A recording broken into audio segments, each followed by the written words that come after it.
Hi guys, welcome back to another video. Today I'm going to be talking about the concept that we are either growing or dying, and that basically all things in life and in us and in everything is either growing or dying.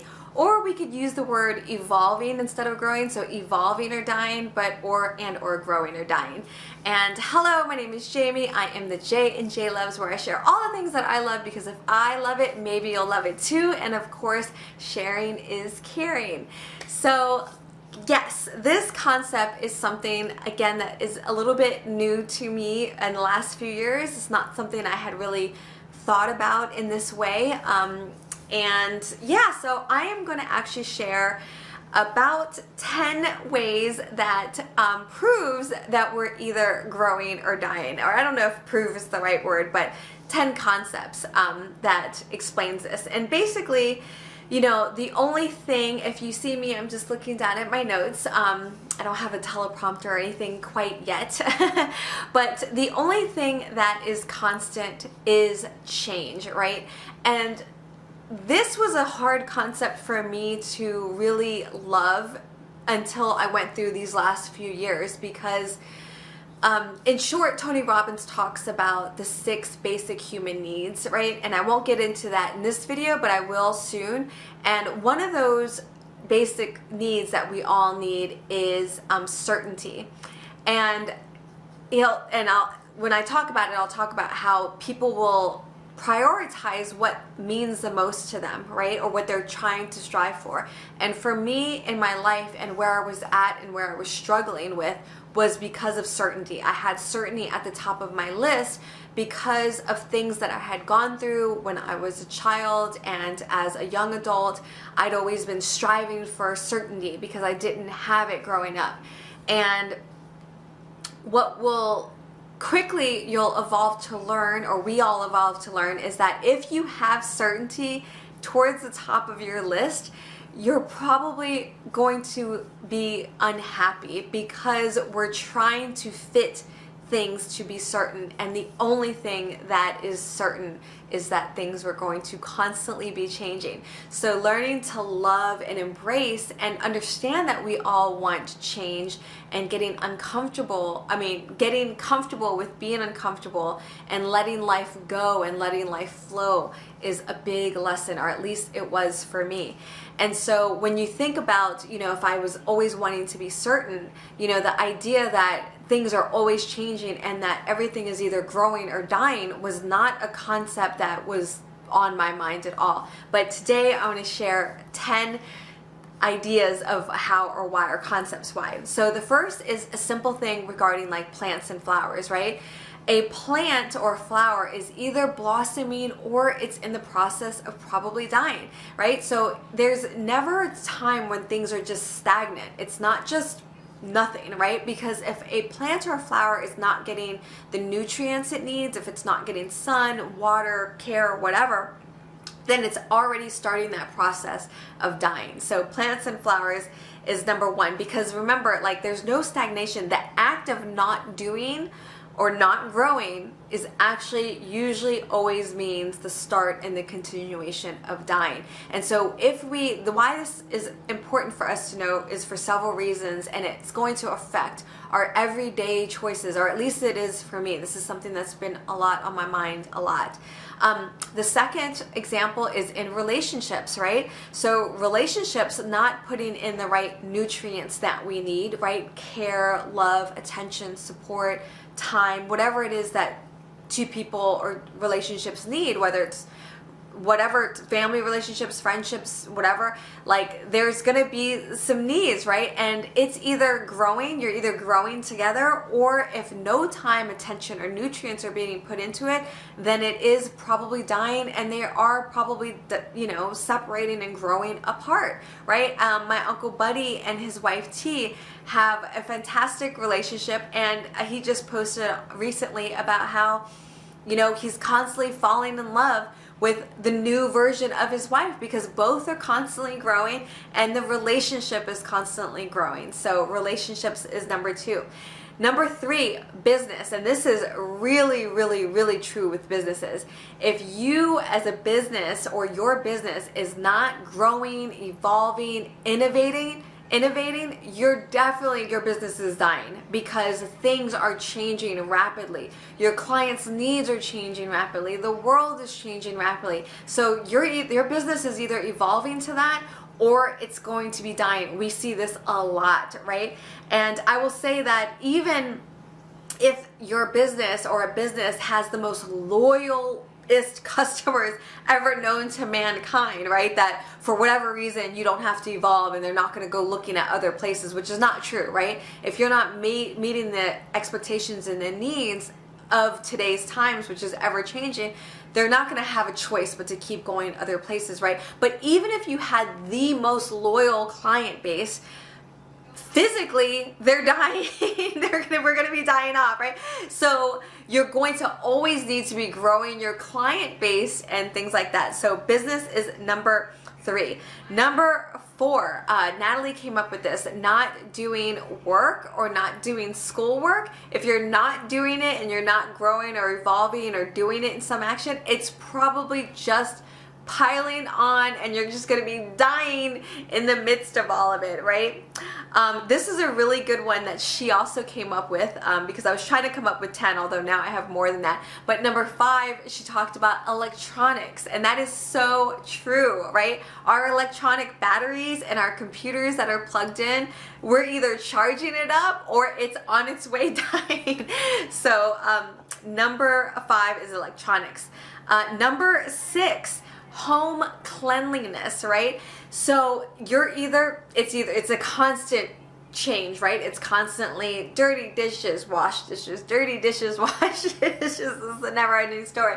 And our homes, again, there's no stagnation, because stagnation equals dying or getting dirtier for a home. If you do nothing in a home, by nature, it's going to get dust and nature particles and spider webs and all kinds of things. So number 6 is home. Number 7, which is really, really, really have been on my mind, and I'm trying to understand and grasp this concept a lot, is our health and our food choices. So when we're thinking about everything that we eat and the nutrients that we're putting in our body, we're either eating for nourishment and vitality and strength and health, or we're eating for not that. We're eating for sluggish behavior and etc. whatever. And so this is really important for me to understand, because as I'm trying to get healthier and things like that, like I'm starting to understand and look that, hey, every single choice I make is either a choice towards being healthier or a choice to go the opposite direction. And so I'm always wanting to get better and healthier. So I'm going to be looking at that a little bit deeper. The same goes with exercise, right? We're either getting stronger or we're getting weaker by not moving, right? The stagnation and not doing anything is actually going to make our muscles go down, our heart get less healthy, less strong, etc. So again, every choice that we're making, if we're making a daily choice, are we making a daily choice to walk every day at minimum? Maybe exercise, do something fun like kumaforlife.com or something like that. But if we're choosing nothing and we're choosing not to do anything, we are making a choice. And again, it's always going to be a choice of growing or not necessarily dying, but getting, not growing, and what other choices that we want to make for our health.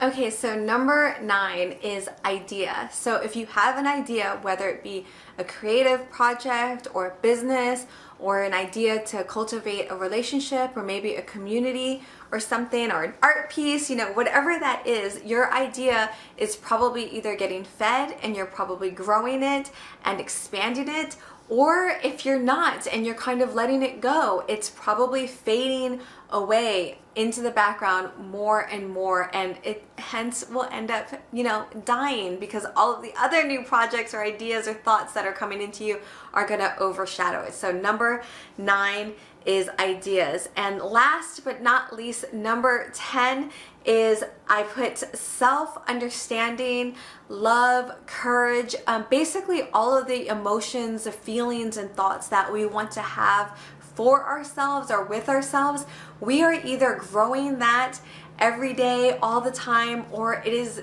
dying, right? And so, you don't have to be obsessed with self-growth the way that I am. Obviously, I've been, pretty obsessed with it my whole life, but there have been times when either life has taken me in a certain direction and I haven't been as focused. But as you know from this channel, the last 3 or 4 years, I have been constant, almost too much, right? I've had to scale it back and relax a little bit, right?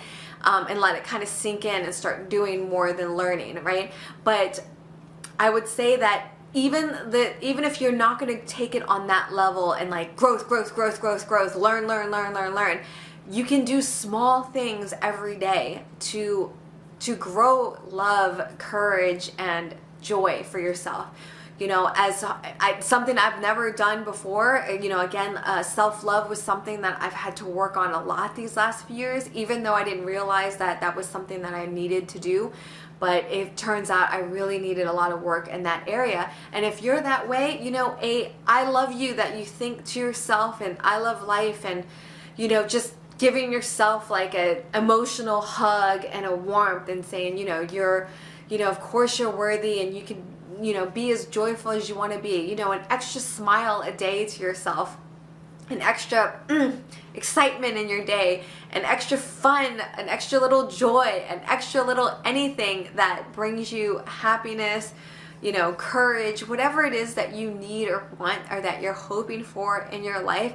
Every day, maybe a little more, maybe one extra jumping jack a day, any little thing. Because remember, if we can just keep in our own minds and our hearts that we're either growing and evolving or we're slipping into a different zone. And I know if anyone's out there that's like me who, has been, in rough areas, I know I want to move forward. I want life to keep getting better and better, right?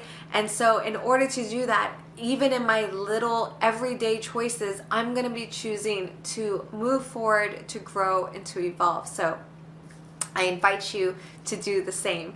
Anyhow, that is all, folks. I love you all so much. I hope you're having a great day and night, and I will see you again tomorrow. Love you. Mwah. Oh, and tomorrow is about how